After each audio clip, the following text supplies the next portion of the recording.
All right, guys, we have a stream again, and we're trying again with a bold checkbox alteration, and maybe this will work.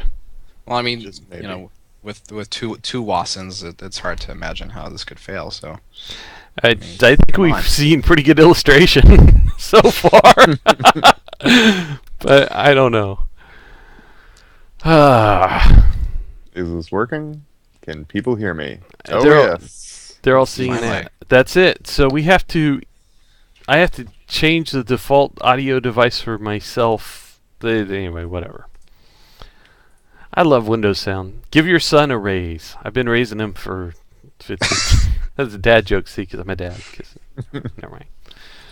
All right, so I think we're good. Cyril, speak or something. Hi. See, he's good at that. I'm so happy to be here. Awesome. Okay, so the question is, what are your questions now that our stream is working, folks? What do you want to talk about? We're here, and I'm going to tweet that it's working now. Do we want to take the questions from the comments Yeah. in the original post? Yeah, let's do it. Can you guys do that while I'm, tweeting stuff? Yep.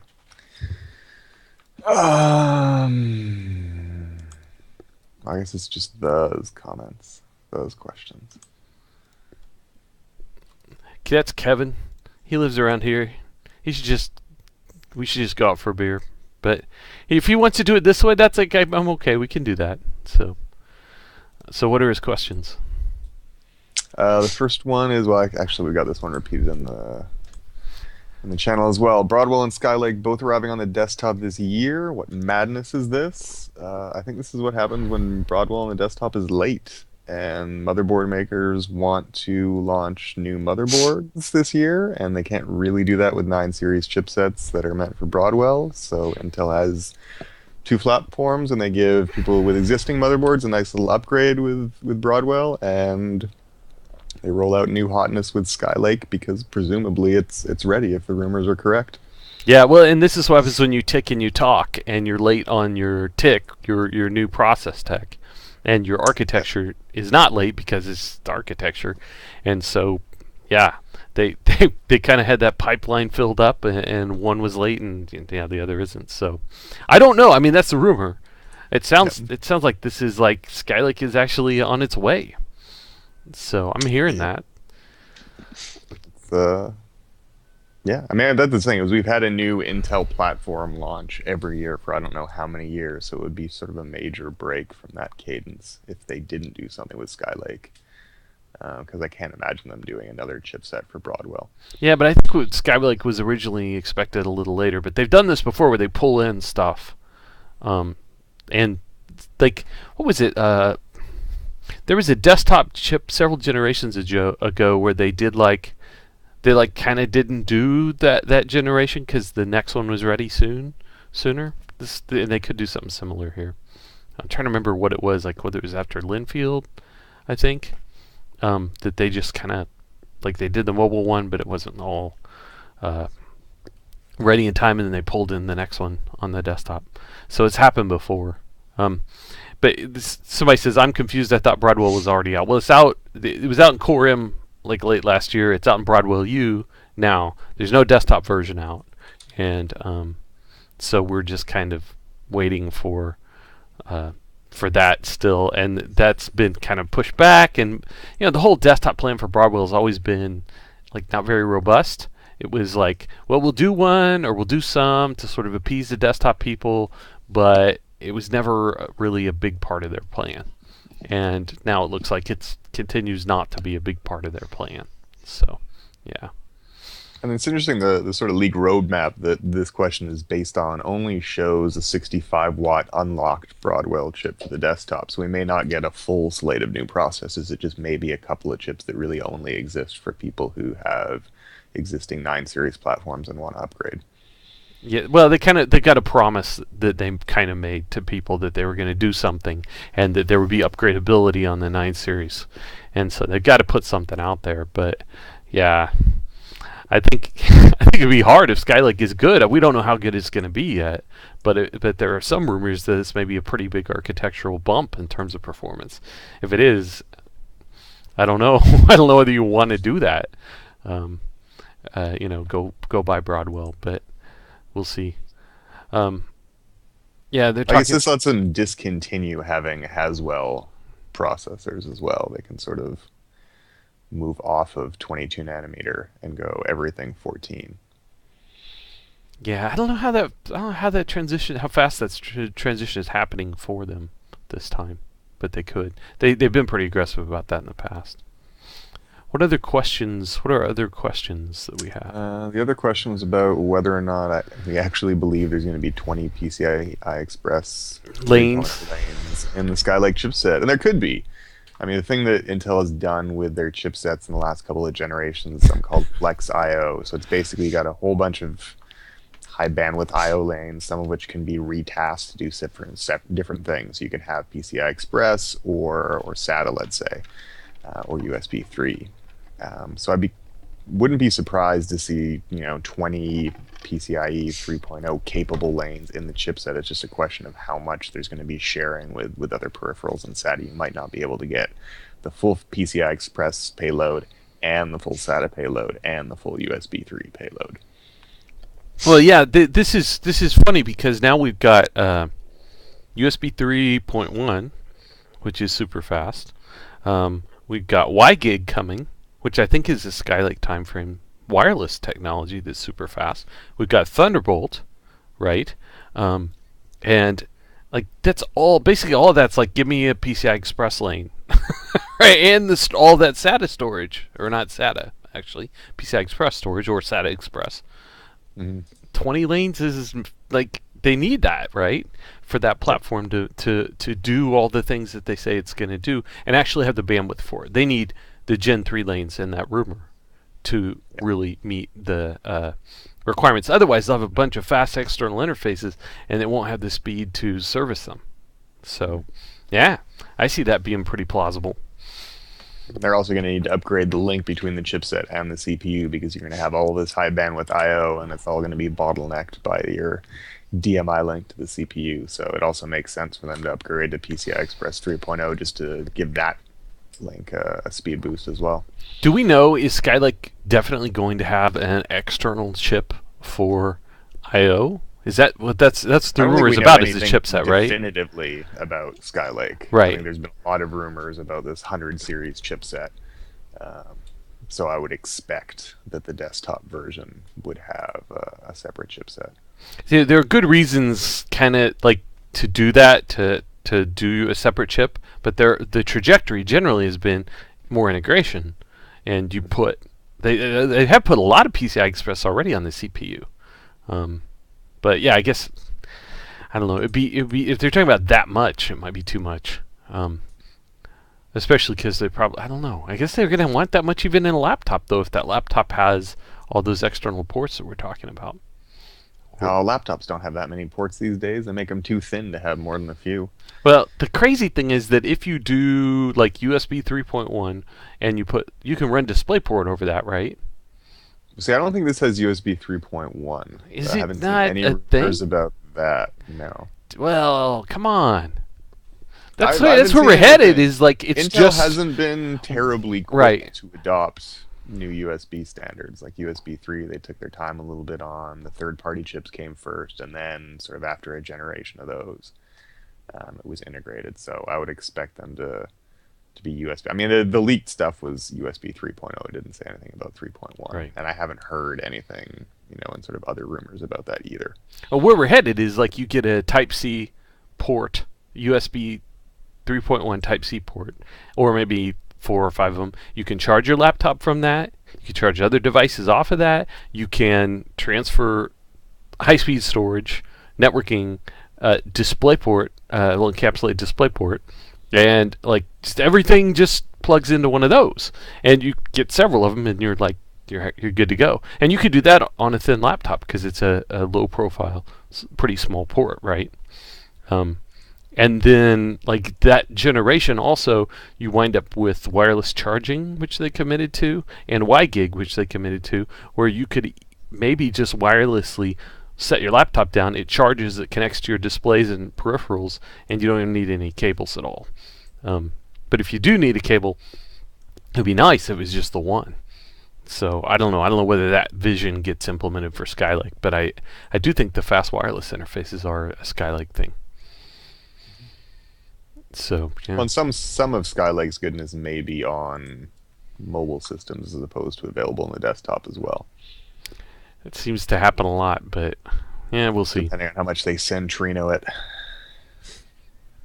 So is that it for the questions in the comments? Before we got some questions in the chat here. Half-Life 3. Confirmed. Something about how awesome would it be to include USB 3.1 Type-C ports on video cards and integrating the controller on the GPU. I mean, it would be awesome if USB 3.1 was your way to have high bandwidth connectivity to whatever type of device you want, including displays. And there was a ton of bandwidth. The issue there is that I don't think I want to like daisy chain a bunch of high-speed SSDs behind the video card ports, because I don't want to use the PCI Express lanes of my video card to service external SSDs. So yeah, plus, there isn't that much bandwidth, is there? I think it's 10 gigabits or something, and that, like, if you're feeding a 4K monitor, then you don't have a whole lot of leftover bandwidth, I would think. Oh yeah, I haven't done the math on that off the top of my head, but for USB 3 versus like DisplayPort, right? But they're saying they can encapsulate DisplayPort over USB 3. Mm-hmm. Oh yeah, sure. So, but it's not. It is the case that like when you're have the port come out of your video card, you kind of want to use it for displays probably. So I'm not sure what he's thinking. It would be nice if it was all the same cables for everything, although that could get confusing for people too. So, yeah, I don't know. Here's a related one. Is HDMI going to make a comeback because G-Sync and FreeSync are requiring DisplayPort? So, HDMI is probably not a threat to DisplayPort in the PC space because of that, right? I mean, what does that mean? If you well, it's for gaming monitors. I think you're. But what's wrong with using DisplayPort? Well, I don't think there's anything wrong with it. It's just is DisplayPort killing off HDMI? I think is kind of the thrust. Oh, right. Well, HDMI exists because the PC manufacturers and the consumer electronics industry wants to drive their own standard, and DisplayPort is sort of the PC camp. And so I think both of those continue to exist because PC video cards they want to drive TVs and PC monitors. I think the more likely outcome with HDMI is that they may have to adopt variable refresh in order to keep up. I think that may happen at some point. And so, I think they'll probably continue to exist in parallel as standards as long as the consumer electronics industry drives one and the other guys drive the other. And that's kind of what's happening now. You'd kind of think any next generation game console would want to have variable refresh, given that they tend to play in sort of the lower frame rate arena. You would think. Now, they're really connecting to TVs, and so your TVs are going to have to support that too. So it's a whole ecosystem thing. But geez, I think if I was a TV manufacturer, I'd be like, yeah, we can do that. So, well, I'm sure by the time the next generation comes along in 2023, they'll have that covered probably. I mean, they really scalers will be handled, and they really have a problem because they went like 8 years or 7 years between console generations before, and then they built this generation. It was a very high end, really. They didn't make the same bet they did the last time. So if they had the same lifetime, like what are the competing things like tablets and mobile SoCs and whatever Amazon's boxes that you plug into your TV, what are those going to look like halfway through the life cycle of an Xbox One? Better, maybe. So maybe faster, yeah. Yeah. So they need something. I don't know, if you're them, do you do like a compatible mid-stream refresh where you add variable refresh? Because variable refresh is a win even if they had the same GPU and CPU power they have now. In fact, they need it because they need every help they can get, right?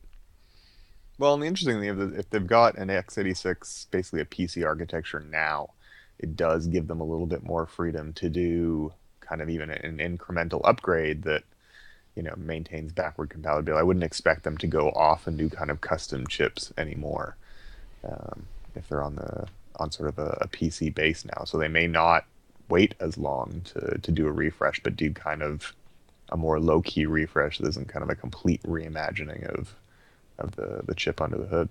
Yeah, they could. I mean, but they've done that in the past with like where they've done die shrinks and chip consolidations and stuff. Like it happened quietly, but they have done that.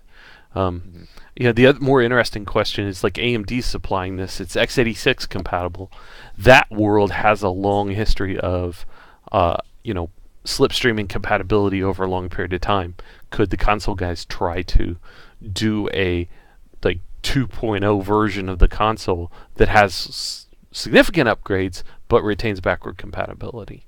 And I don't know. I don't know because I think their APIs are really close to the metal and all of that. So it may not work. Guys in the chat, do you have other things to chat about? We could just start blabbing about things, but if you've got questions or topics, bring them up and we'll talk about them. Did I miss anything? Have we missed anything that went by in the chat? I don't think so. Yeah, I don't see anything. Cyril, you had your first encounter with the G-Sync monitor, and you wrote about that today. I did. The BenQ XL2420G, and this is a 24-inch 1920 by 1080 monitor. It's a TN panel, and it's 144 hertz refresh. Yeah, that's right. Okay, and variable refresh as well because it's G-Sync. So. Right. I thought it was interesting when you described sort of the experience. You had never seen G-Sync before. When you first saw it, what did you think? I think I saw it like I might have seen it at SIGGRAPH. Okay. I might have gotten like a sidelong glance at it, but I didn't actually play a game on a G-Sync monitor until I got it. And yeah, like I played mostly shooters. I played BF4. I played a little bit of Counter-Strike Global Offensive, and it's really weird because, like when you're playing on a 60 hertz monitor, it feels.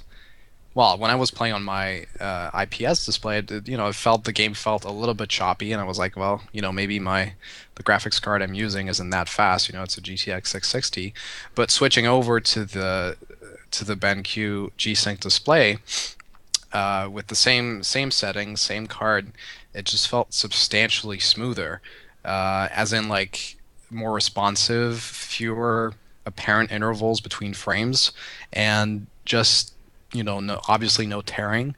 So it really like it's really kind of jarring at first. I compared it to watching The Hobbit at 48 frames per second, but then you get used to it, and you sort of that instant response and that kind of flawless animation gets really you sort of internalize it, and you don't really notice it anymore. And then when you go back to the 60 hertz monitor, it's like, whoa, what's going on here? This does not look right.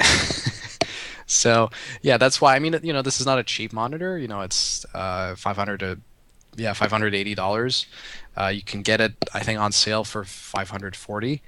But so it's without G-Sync, you would have to pay maybe $300 less for the same thing. But the G-Sync adds really a layer of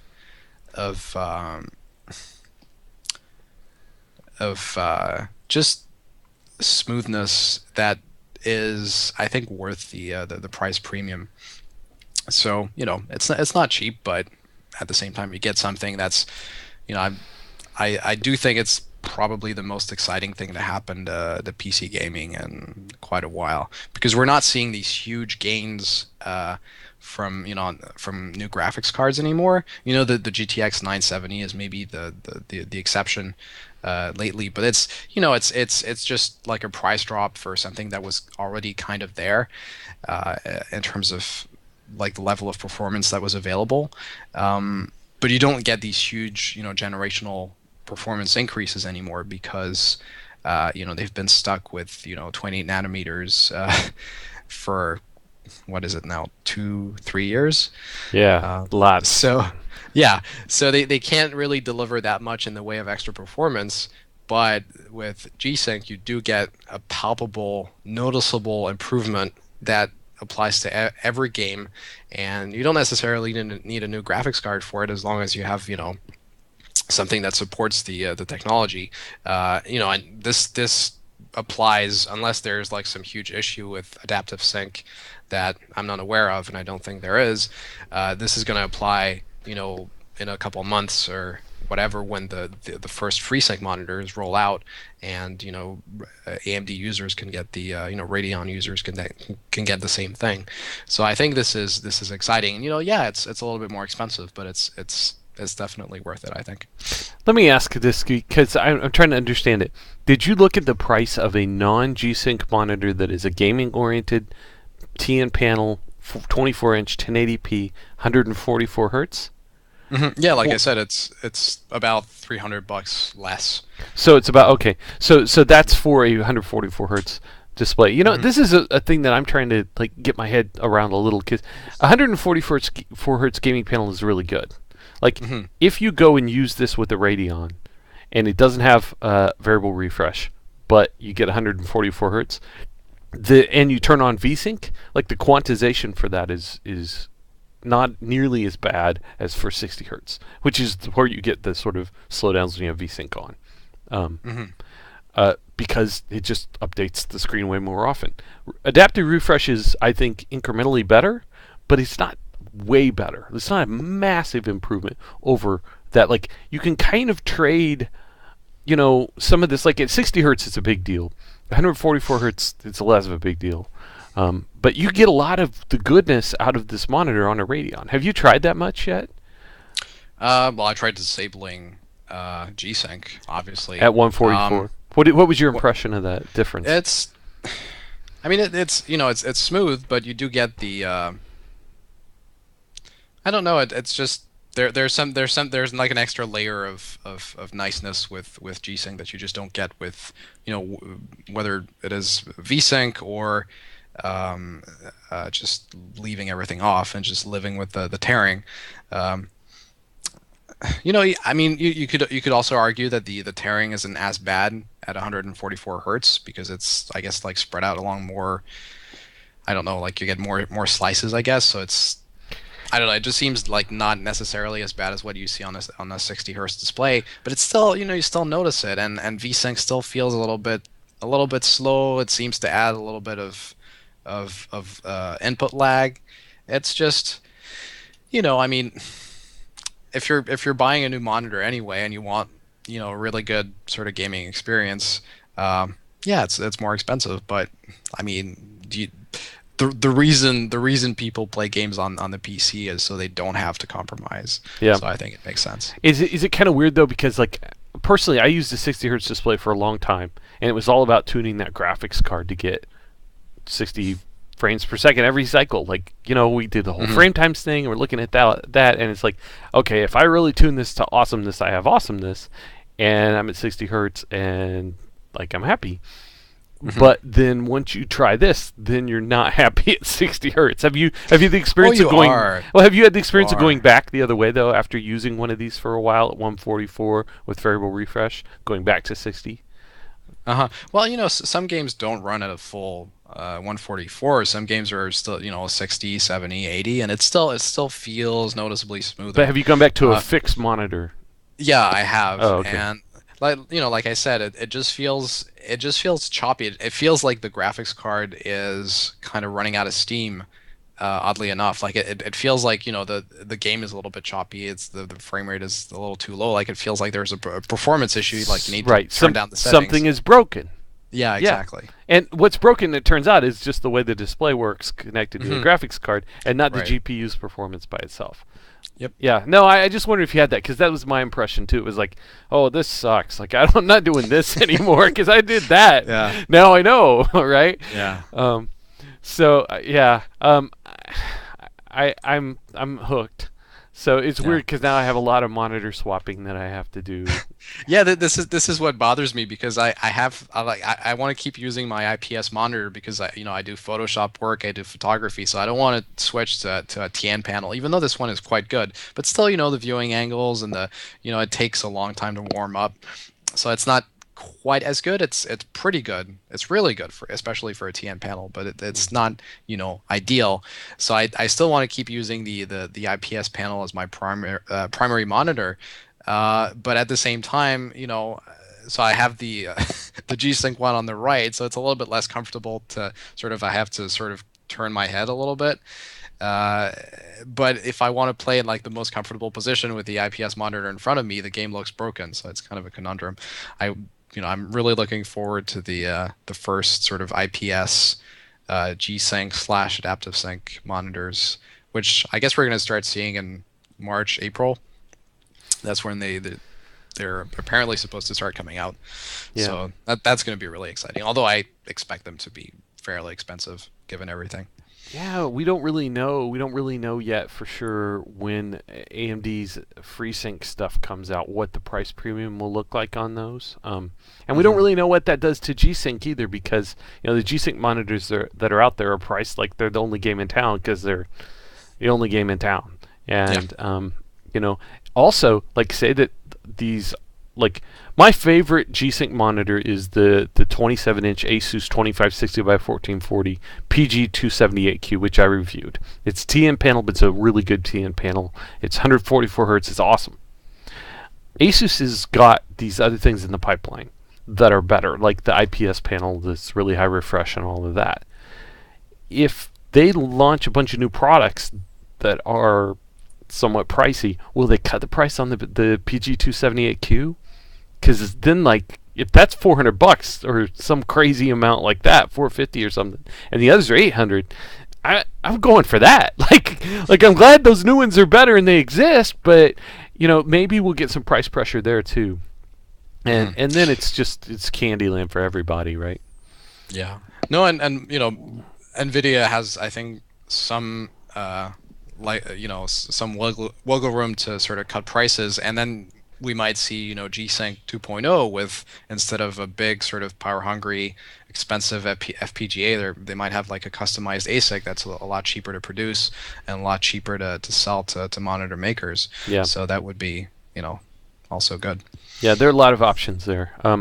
So yeah, I'm kind of glad to have somebody else on the staff who has played with one of these. Jeff, you need to borrow this and play with it for a little while and see what you think. Not give it back afterwards. Well, that's a danger. I don't know whether I'd loan it to him, Cyril. I mean, that's a danger.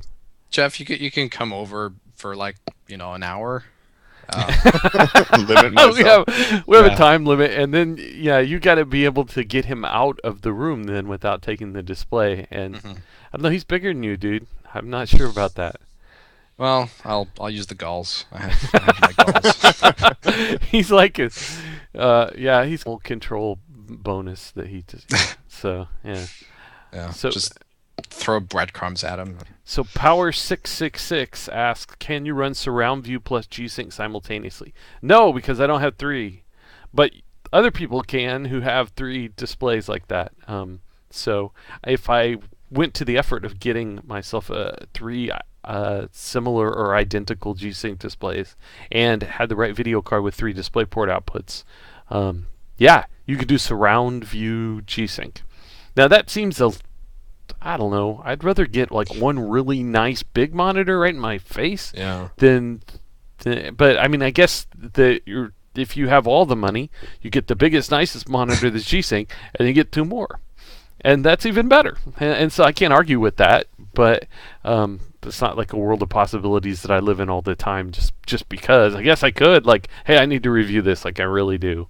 I could ask, but Yeah, if a surround kind of feels like overkill to me, and it kind of, I think it hurts the immersion a little bit because you could argue that it adds to the immersion, but then you get those black lines, right?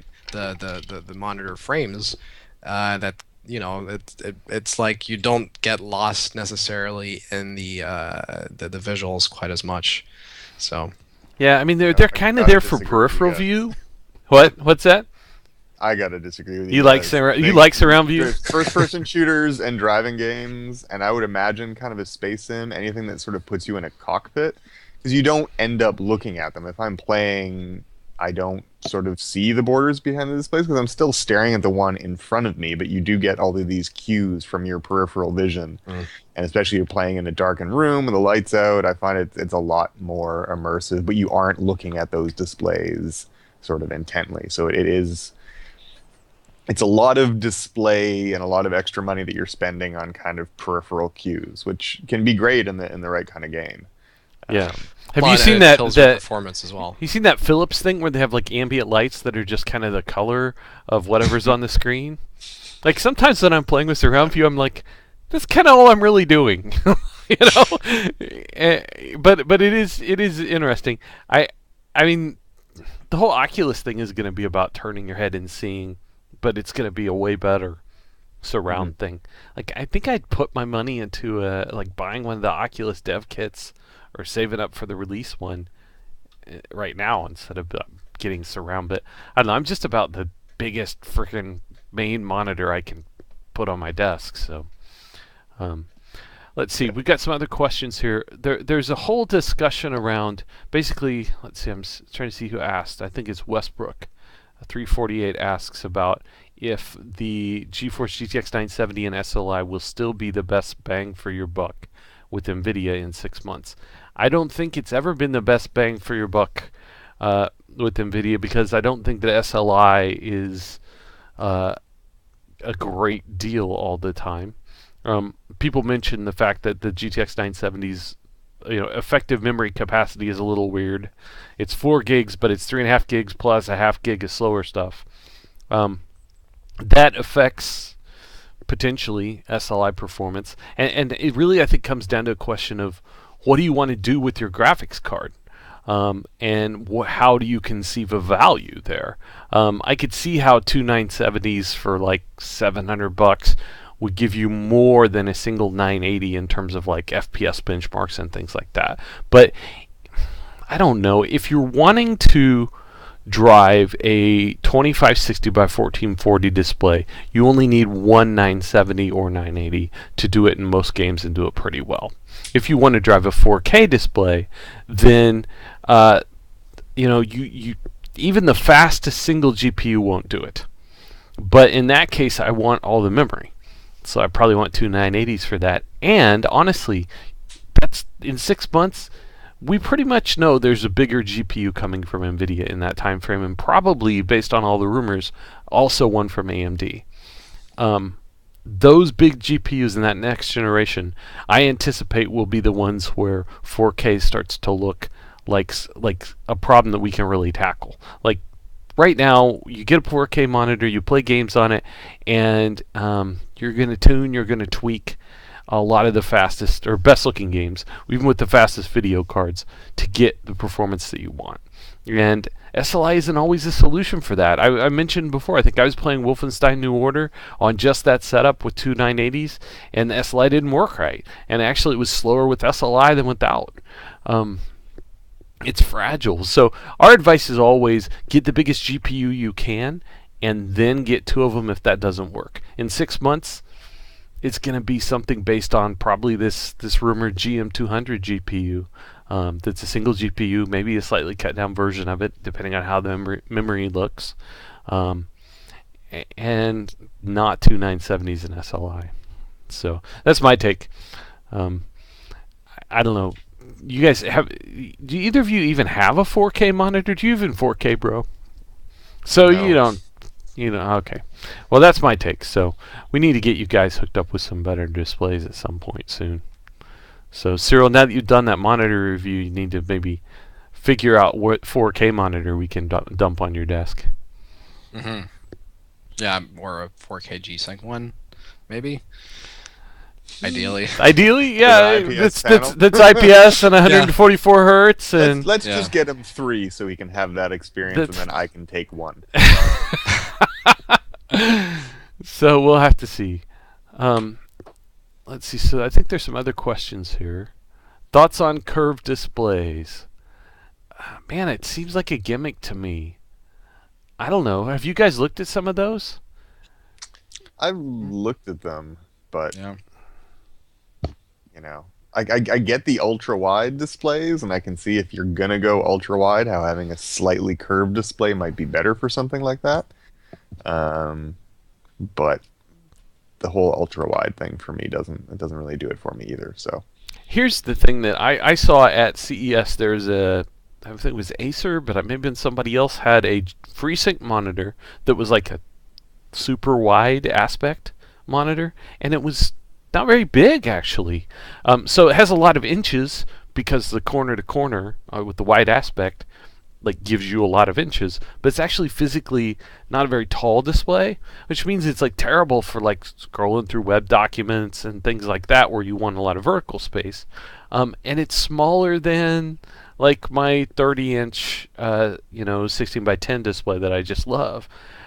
I don't see why you want to look at the world through a little slit like that. Like I could see having a wide display and maybe a curved display once you get to like a reasonable height where you pretty much have hit that sort of, okay, we have a premium product here, then you go out. But a lot of them that I've seen, and I don't know if this is because like they're too big to ship or whatever, they're targeting this weird market where you want a display that's like not very tall and yet super wide. And I just don't think that, like, unless you sit really close, it doesn't really fill your field of view.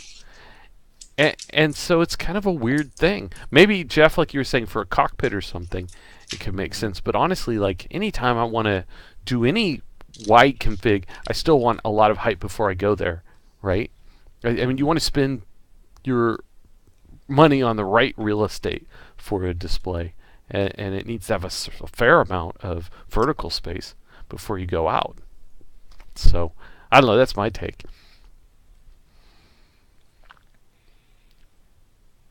Just like whatever, man. no, I already. I mean, that's. I think maybe if you want an awesome monitor for Excel, they're great, but it is kind of a weird. And I say vertical space matters in Excel too. So says the guy who used a lot of Excel. I was thinking the same thing, but I didn't want to argue because it was.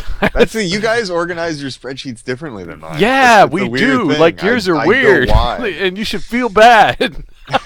You know why I do it though? It's because when the sorting is way quicker. Yeah, it's made to sort. Rows, You're you right. have to go through like submenus as opposed to you can't just hit a single button and have it sort. And that's why I organize mine like that. Right.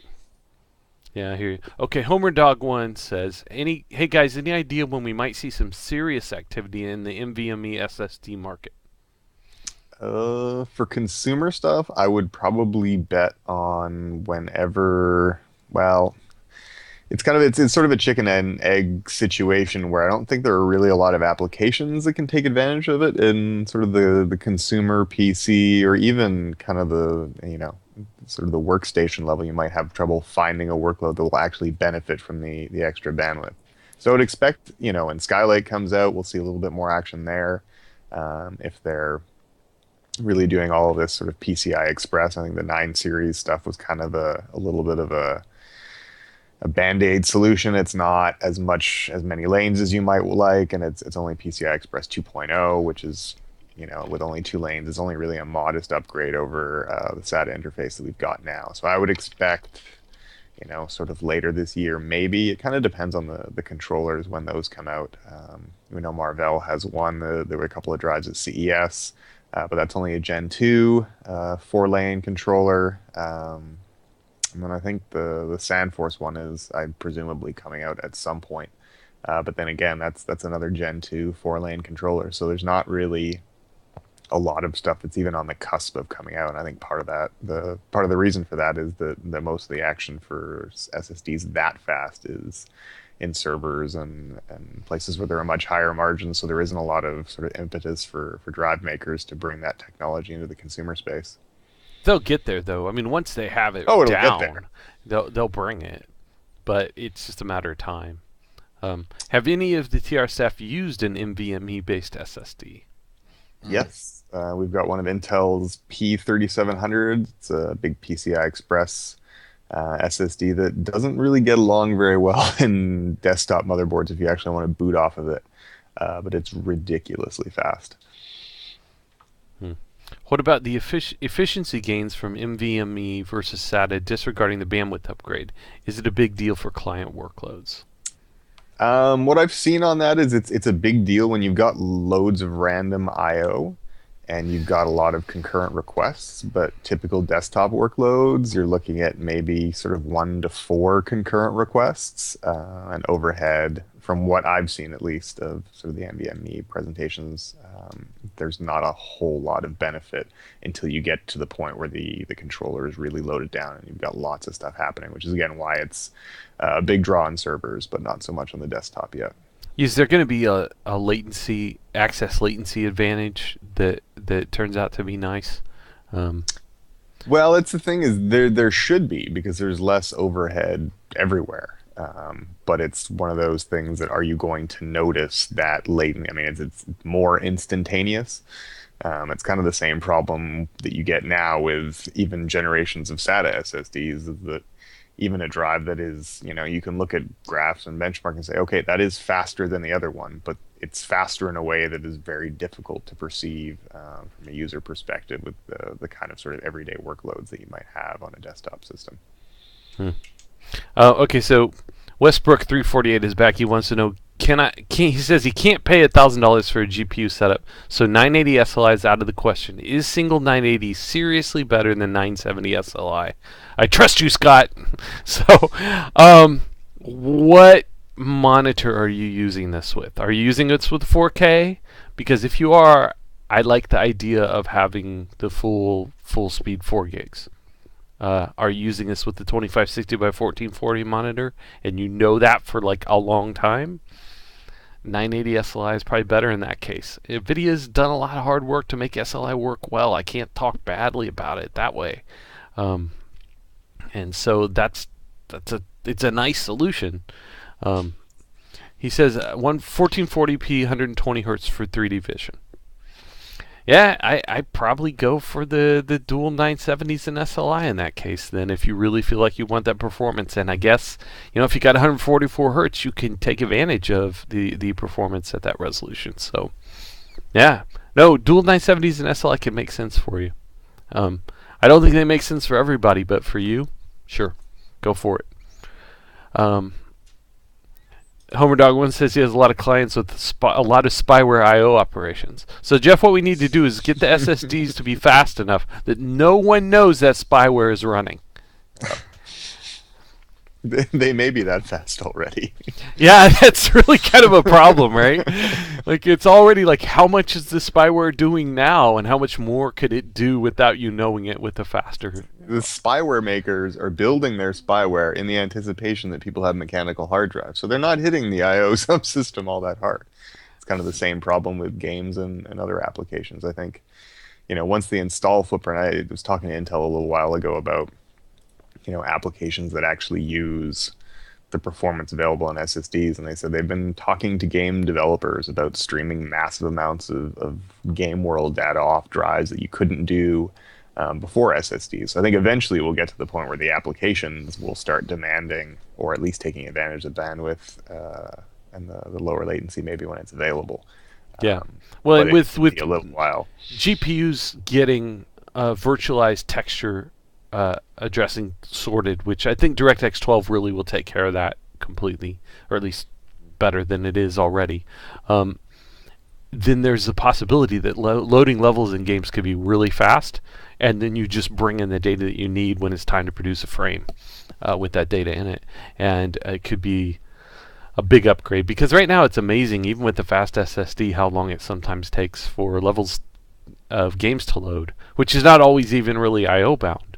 But whatever they're doing, pre-baking textures and uploading them to the GPU or whatever it is, it would be nice if you really got faster at, you start the game and it runs. There's some games that do pretty well, like Guild Wars, and some of those MMO clients are pretty amazing, but a lot of them are not.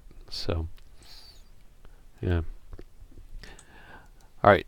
Do we have other questions? I'm trying to figure out if I've caught up. Have we caught up with the chat here?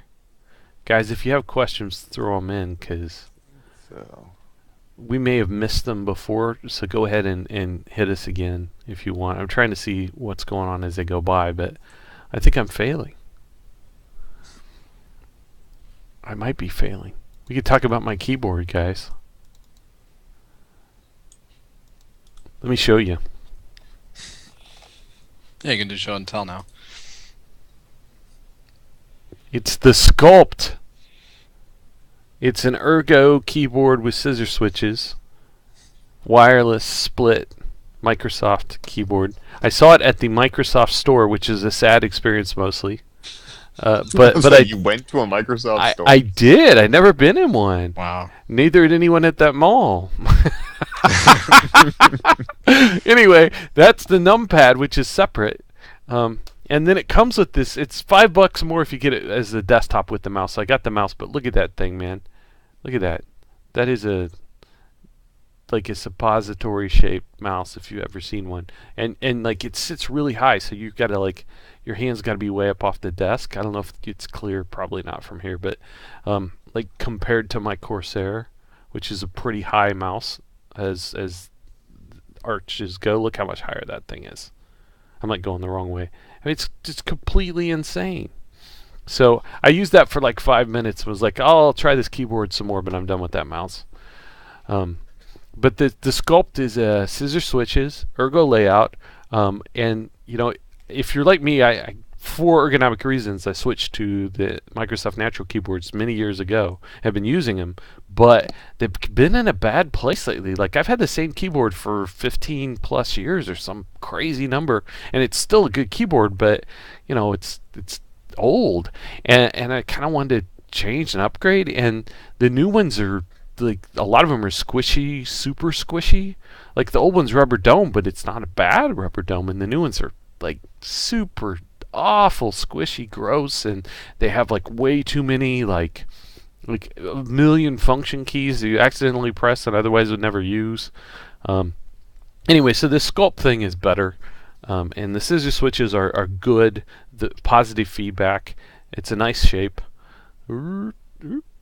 So I'm trying it, and I've already written stuff on it. I wrote some today, just emails and stuff, but long ones, and it's better than most keyboards to adjust to. But they did some weird things with like the numbers or the arrow keys and stuff are not in a separate block, and so it's kind of like adjusting to having a laptop that has its own custom layout.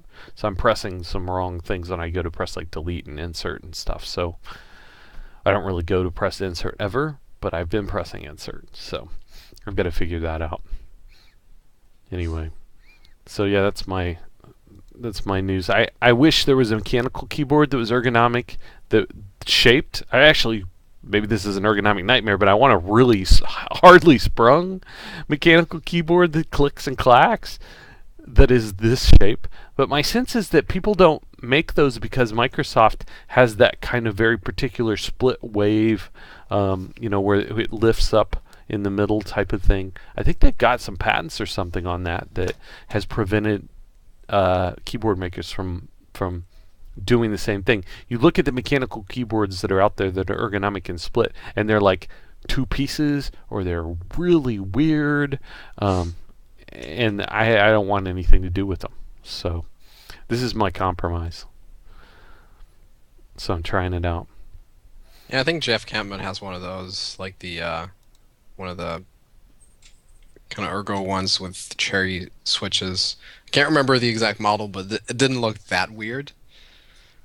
So it might be worth asking him. Yeah, I'll ask him. Every one of them I've seen is like it's got a hinge in the middle, or it's two pieces, and it doesn't lift up. You know, and if it doesn't lift, it doesn't go up in the middle, then it doesn't really give you that natural wrist position, and I don't want anything to do with it. So anyway, yeah, no. So this actually isn't bad. I'm surprised. I thought I was gonna just send it back, but I may not. So, let's see what else we have. So we have a question about monthly subscriptions. Let's see. any idea if you'll be able to do a monthly subscription would be perfect for me. So setting up so you can pay monthly is doable and something that is not that hard. We actually have like this like triple play development project where we got in the, if you're a subscriber, you can go into the Smoky Back Room, which is our subscriber forum, and help beta test that. I think we need to probably like ask more people to bang on it a little bit, and we may need to do that soon. We're going to roll that out. And Cyril, I don't even remember. Do we have monthly? We don't have monthly subscriptions in that project. No, we don't. But I think that's like something, once that code is out there, that we can maybe go and do. So we got that as a possibility. You could not, like, you can manually pay every month. It's pay what you want, so it's like whatever. But if you want to set it up in auto renew or auto pay every month, that's something that we're working on. Part of it is the code that we are putting into production soon, assuming that we get all the bugs worked out, will allow you to auto renew for any amount of payment yearly. And so that doesn't, I know, do what some people want with the monthly thing, but it does take care of an issue that we had that's not very good, which is we weren't combining pay what you want with sort of, you don't have to think about it. You pick your amount and it works every year. So the next step after that is to change the payment term from 12 months to monthly. And I think it's doable, but we haven't done it yet. So it is on our radar, is definitely on our list, because I think there's some people who just prefer that. And it's not how I work, so I wasn't thinking that way, but I realize some people want it. So we're working on it. We need a mechanical keyboards for noobs article. Cyril, we did that one with the Cherry MX switches. But I don't know if we should do one that's just more general now. Well, our peripheral guides are a pretty good entry into that, I think. We don't publish them that often, but they're linked in the system guide. So I think that's a good starting point, because it has there's like a keyboard section that sort of breaks down in a few paragraphs what you need to know, with links to our articles that tell you a little more. Right. Power666 says Scott needs more monitors to keep track of chat. I just want to refute that by saying that if I had more monitors, I cannot keep track of all of the space. You may see me looking very shifty throughout this production. Part of the problem is that my monitor houses the cameras for Jeff and Cyril, so I can do this to them. And it houses the window for our little web browser doohickey over here. Actually, it's two monitors. One really big monitor and one medium-sized monitor. And it houses a bunch of other stuff. So more monitors would confuse me. I probably need to figure out a better way to do the cameras for the guys. But honestly, I don't know how you do that yet. So we're kind of still figuring out the streaming thing. And that's what we have right now. But anyway, it was the case that Nathan was looking at chat questions and putting them into a doc for us, my son, a gyromancer on the chat. I think he's still on the chat. But he's supposed to be doing his geometry homework, so Nathan. Like I think a squared plus b squared equals c squared is the thing you need to be thinking about. Okay. Josiah Bradley says, any speculations on Broadwell K and Skylake launching so close together? Already talked about it. Go back and view the tape. We'll put this on YouTube tomorrow, so that's your deal, dude. Let's see, what else? What is Scott drinking? Diet Coke. It's carbonated lime flavored water. That's always what I'm drinking, unless it's got caffeine. So there you go. Kind of weird. Jeff is drinking a caramel milk solid ale. Like, it sounds manly, and then he finishes the name. And then it sounds like a carnival treat dropped into a beer. So I'm not sure what to make of that. Is it still got like a little bit of a bitter aftertaste, or is it real malty, or how does that work? Oh no, it tastes like a beer. It's just got like a hint of of flavor in it. It's still a beer. I'm not. I like flavored beers, but not to the point where it stops being beer and turns into something else. So There you go. Now, does Vancouver have a pretty good local brewery scene? Is this a local? amazing. This is these guys are local. We've got even just in North Vancouver, there's 3 different breweries that do growler fills, and then in Vancouver itself, geez, there's got to be half a dozen or more, probably closer to a dozen now. So yeah, there's a lot of good stuff going on. I know I occasionally get up to Portland because Intel has stuff up there because they have tons of stuff up there. And I know they have a pretty good scene up there. And so that part of the world, at least, is pretty big on microbrewing and all that. So, yeah. I told you guys I got a buddy here who owns a brewery. We need to, I don't know, I'm going to have to box up some of that stuff and ship it up to you, Jeff. And you can pour it over some smoked meats and some recipe or something. Try it out. So what is everybody playing? Man, I'm playing. I don't have time to do this gaming thing right now. It's terrible. I want to be playing Far Cry 4, but instead I'm playing 60 seconds of Far Cry 4 over and over to test a video card. So it's not quite the same. Are you playing any? I'm hoping to play Dying Light. But yeah, same thing. I'm kind of a little too busy for gaming right now. Working on that G-Sync monitor, you can't game. Well, I can't. Actually, yeah, I should have used that opportunity, but no, I preferred to use games I already had because I was familiar with sort of how they felt. Mm-hmm. It's a little trickier to get sort of a good feel when you're changing the experience like that with a game you've never tried before. And right. I'll have to tweak it, and you have these performance issues that might potentially crop up. It just felt safer. So one game that actually I have started and I probably will play more soon is the Talos Principle, which is this first-person puzzler from Crow Team that is really interesting. Guys, I know you guys have codes for that game. Have you played it yet? No. Oh. Shadow of Mordor has me. Oh, What okay. I've got is shoving a sword through zombie heads, basically. So is that see, I thought that sounded great until they got to the point where they're like it's basically Batman combat. And like I like the Arkham games and that's fine, but the combat was not my favorite part of them. I know you like it. Is this really that similar?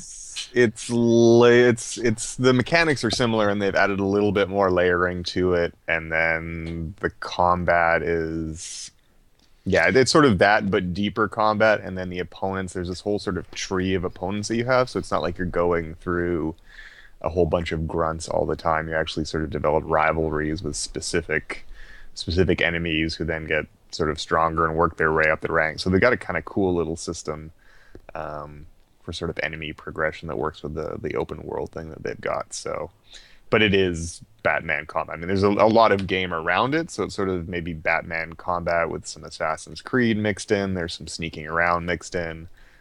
So it's not just a brawler, but it's a really good brawler. Cool. So, do we have other questions that we are missing? There's one about Denver. Denver, the Denver question. Every one of these that comes up, and the answer to this is that I have to go buy a Nexus 9 and test it, and then we'll have answers about Denver. What's the question? Particularly, It's just if we were going to have a review of it. I don't know. I'm waiting for an opening on my schedule, and here's how it looks: is I got to get the GTX 960s overclocked and write those up. So I've been working on this week. 970 messed with me last week, and editing other guys' stuff has messed with me this week. But that's coming. Once that's done, then I've got a couple things on my plate that are like, Scott should do this. One of them is finding cases where the GTX 970 with 3.5 gigs of memory is stressed, and the GTX 980 with 4 gigs of memory might not be, and trying to push and test the difference between them and see how that looks. There are a lot of people who want me to do that. I don't know how many of them are like seriously interested, and how many of them are just like there's some really mad fanboys of the AMD side out there, and I don't want to. I don't know if there's interest in that. I hope there's real interest in that. I may do that. The other thing I could do, or one other thing I could do, is go get a Nexus 9 and test it. That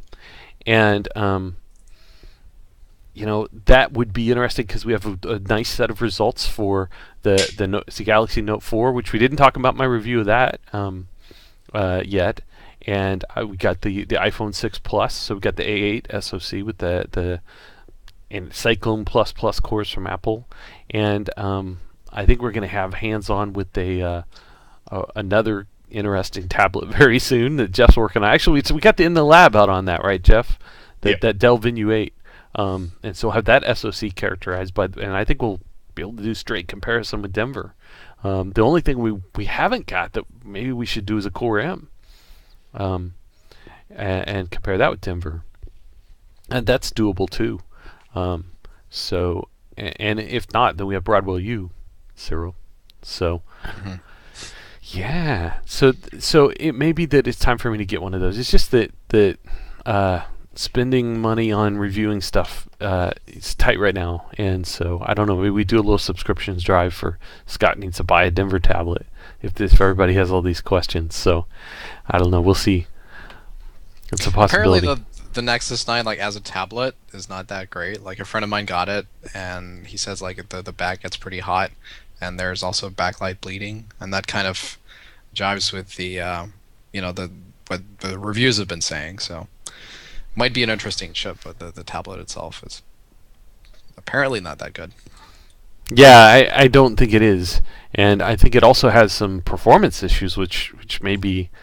I don't think it's a chip exactly, but it's kind of, I don't know. It's part of that equation. So, might be a thermal issue.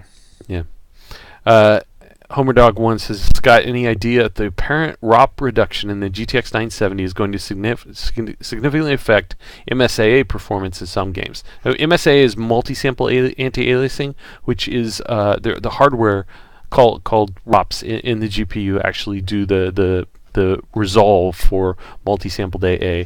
It's an important function of that hardware, and it is an interesting question. Kind of in the context of what we found out about the GTX 970's hardware and how it's actually configured, is this what we know about that there actually are fewer ROPs active than we originally thought in that card? Will it affect AA performance? The answer, of course, is that the AA performance is already very well characterized. If you look at our reviews, we tested with MSAA in some games, and we know how the GTX 970 performs with multi-sampled anti-aliasing. It doesn't change because of spec change. If we really push on, say, 8x, 16x, like CSAA, MSAA, versus the 980, now that we know about that, we could probably push harder, and we might find out more. At least might find more weaknesses than we have to date. But the truth is that, like, the way that we tested games will be the way we want to play them, and also, multi-sampling is less important than it used to be for a couple reasons. One is because it doesn't play well with deferred shading engines that everybody seems to have built. Another is that a lot of post-process AA has become very good and very popular. And so something like SMAA may combine, depending on the mode, like 2x multi-sampling with post-process edge detection and give you a really nice result, and probably not strain the 970. And I that's a lot of games I actually pick that option these days. Also, Nvidia has its own MFAA, which is a combination of multi-sampling with some additional samples coming from prior frames when you're not moving, or edge detect post-process when you are moving. It's kind of an interesting mix, and that's available now through their control panel. So I think more than ever, you have good options for something that would give you about like 4x multi-sampling without straining the ROPs all that much.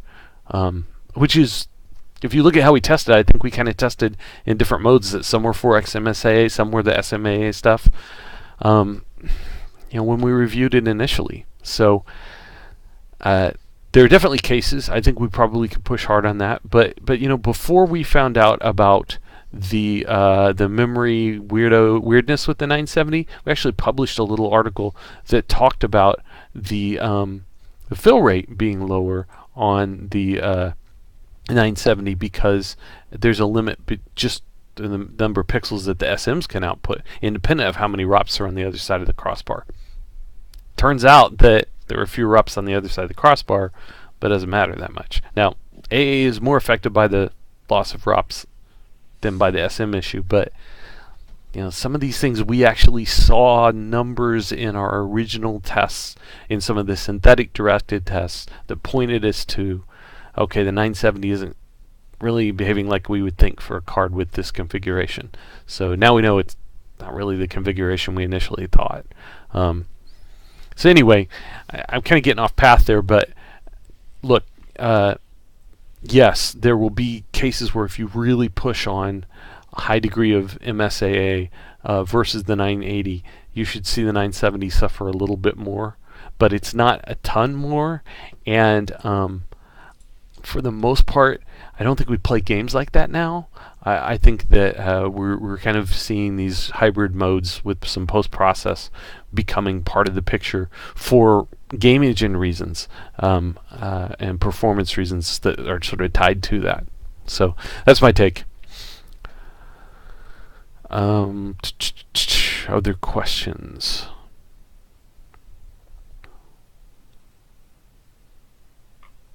Can you comment on MFAA a little bit? In one series of screenshots, it looked like a blurry like other cheap AA methods. I need crisp textures. It'd be great if MFAA was a middle ground where you get a nice AA without all the blurriness.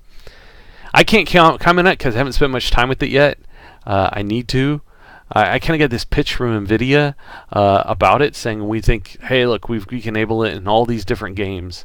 Now it's broadly compatible. And the other day I went to try it, and it wasn't compatible with any of the games I was thinking I wanted to try it on. So I didn't spend time with it where I would have had it been broadly compatible. So I have to circle back with Nvidia. I know they have some things in the works where I think some upcoming drivers may further expand MFAA's compatibility with games, and at that point then maybe the latest games that I usually have on my test systems will actually work with it, and then I'll try it out. So we'll see. Other things, guys. Okay, we know what, Cyril. We know what you're working on, which is a NUC, which we did the in the lab on, and Jeff, you did the in the lab on the Venue 8.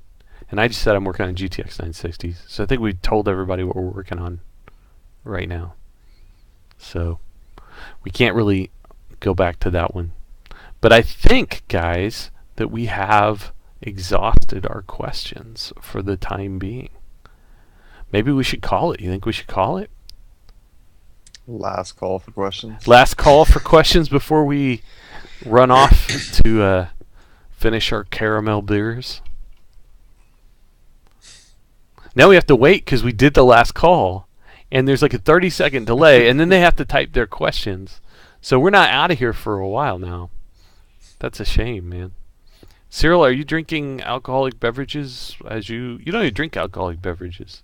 No, I don't really. I drink tap water. That's terribly unhealthy. Oh. Where is the monkey? That is a really good question. I didn't put the monkey up for Jordan. I think the answer is that if I did that, it would mess with where the cameras are, and I'd have to spend a lot of time on it, so it didn't work. Jordan's clubbing. He might be. I don't know. We invited Jordan to join us, and he totally didn't. he's got better things to do with his time. Another photo shoot. Yeah, he's modeling again, which we give him crap for because he's better than all of us. So I don't know. What do you do with that? But anyway. All right, well, I think that's probably about it. But, guys, I should say thanks for joining us. If you joined us in the chat, I really appreciate it. It's kind of a weird week for us to do this just because we're kind of in between both podcast and sort of coming out with new things. We actually publish a fair amount of stuff, but there's some interesting stuff coming up. Anyway, I think that the plan going forward is we have to find the right night, but we're going to find a night of the week that makes sense for us and hopefully commit to that and have a weekly live stream podcast recording session, hopefully turn that into video and audio and sort of work that out. And it may be that we do 2 shows that are kind of like every other week, but you get the same time slot every week. I don't know. We have to think about it, how that looks. But one way or the other, we want to be sort of doing this reliably in a time slot that makes sense for people, so that it's something that we can all kind of know is happening every time, so we can grow the audience and make this better. So thanks for joining us, and just if you have feedback in the comments about the time and schedule and things like that, feel free to share your thoughts. We're kind of sorting through all of that, but hopefully we can be a presence sort of weekly for you guys with more consistency going forward. So that's one reason we did this tonight, and we're hoping to kind of, one way or the other, keep doing it, hopefully every week. So thanks very much. Take care. And I'm going to kill this stream.